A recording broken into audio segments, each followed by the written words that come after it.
Hi, I'm Linda from paperboutiquewithlinda.com. Today I want to show you a quick and easy way to color glitter paper. Here's a card I posted a few weeks ago on my blog that I made using this quick technique to color glitter paper. Today I'm using Sharpie markers to go ahead and do the coloring. However, not all Sharpie markers have the same effect. First of all, I also want to give a warning that glitter paper could be rough on your pens, depending on the glitter paper. I bought my pens on clearance, and so far I haven't noticed any damage at all. But be aware this technique could be rough on your pens. Well, first I want to show you some Sharpie markers that don't really work well. And this is the metallic set, and I picked these up at Staples for $2. And when you use them, they give you kind of a matte finish, so it doesn't have a really good effect. The other markers that don't work as well is the precision point. They're just a little too fine of a point, but they have other great uses. And once again, I got them on sale for $2 whole at Staples. Next, and I'll show you how these work. They're the neon colors. They work fairly good. They're just the regular fine point, but you have to do a couple of coats with the neon ones. Now for the markers that work the best. They're the plain Sharpies that you can get anywhere, and you probably have a bunch of these in your desk drawer. They're the fine point, and I picked these up at Staples. Once again, they were having a great sale. I got the pack with the new Color Burst colors, and I've used most of these color bursts, and I'll show you that in just a second. And I love this pack. The next thing, besides pens, that's really important is the paper that you use can make a big difference. This is really, I don't know if you can hear that, thick paper from, this is from Anna Griffin. And I also use, and I'll show you the results, this is the cardstock stack from Die Cuts with a View. And this paper is just like really fine glitter. And you can see this is much more coarse.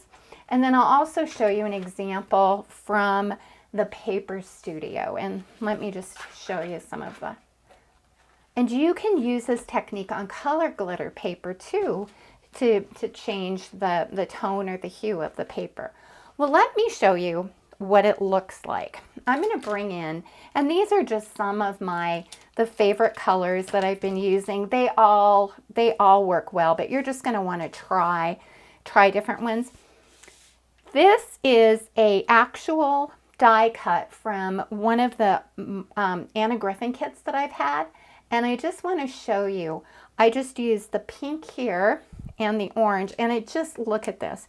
It's so super easy.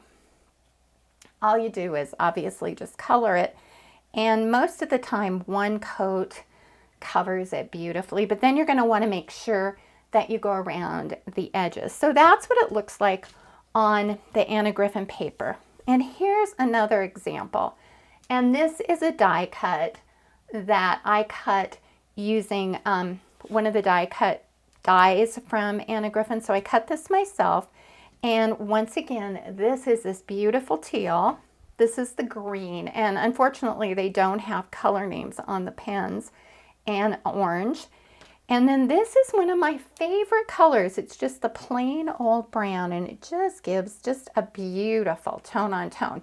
Now, here are the neon colors. That's the pink and the blue and the yellow and the green, and obviously the orange. And let me grab those again. I'll put that down.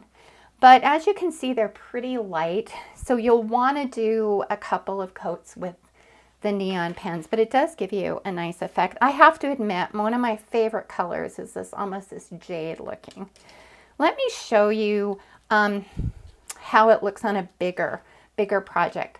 I had these from, again, an Anna Griffin. I think it was from last year's Christmas kit. And all I did was use one of these the new blue from the Color Burst set.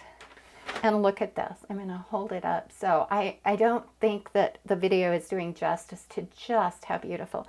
So that's colored just using the pen, and then I outlined the edges. And let me show you, remember when I mentioned that brown is my favorite? Look at how beautiful. Look at how beautiful the gold is on, or the brown is on the gold. And that's just the plain old brown.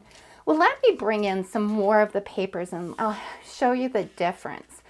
Now, you don't need to go out and buy a lot of colors. I bet most of you have these colors of pen in your drawer. This is just a black, a plain old red and green, which would be perfect for Christmas. And you probably have a purple in your stash drawer or stashed away in a drawer somewhere.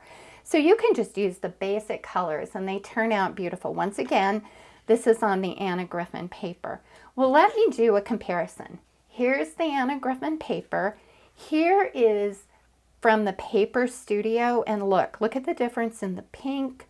Look at a difference in the teal, the orange, the green, the brown, and this apricot color really is different. That's because this has a little bit of a gray undertone and it's a lot smoother finish. So you're going to see a difference. This particular one is from the Die Cuts with a View. And once again, it's that really soft glitter paper. But look at the difference in color. Like there's the pink and here's the blue. Look how different the blues are. And then also the green and the brown and, like, I call it apricot. And then you can also use it on the gold paper. And I think the blue is beautiful, the orange, the pink, and it just gives it a different look. The other thing that you can do, and this is just a little square of colored paper that I had, color glittered paper.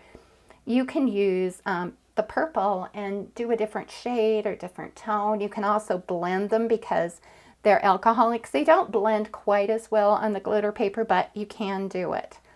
So this is what I did to make this particular card. I used the flower from the Bits and Pieces cartridge. It's a Cricut cartridge, and I'll link to that below in my description. And then all I did was cut, it was a black outline of the flower, and then the back of this is just a solid piece of the Anna Griffin cardstock, but you could use any glitter cardstock.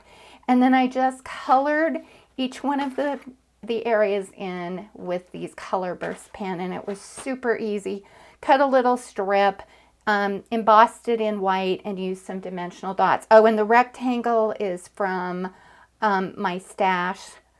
I'm not sure where I purchased the stitched rectangle die from, but I'll look that up and I'll also have that in my notes below. Well, I want to thank you for watching. Let me see if I can get a little bit better color on this. I'd like to thank you for watching, and please visit me at www.paperboutiquewithlinda.com for more projects and ideas. And I hope you have fun just experimenting and coloring with all the different Sharpies. Bye-bye.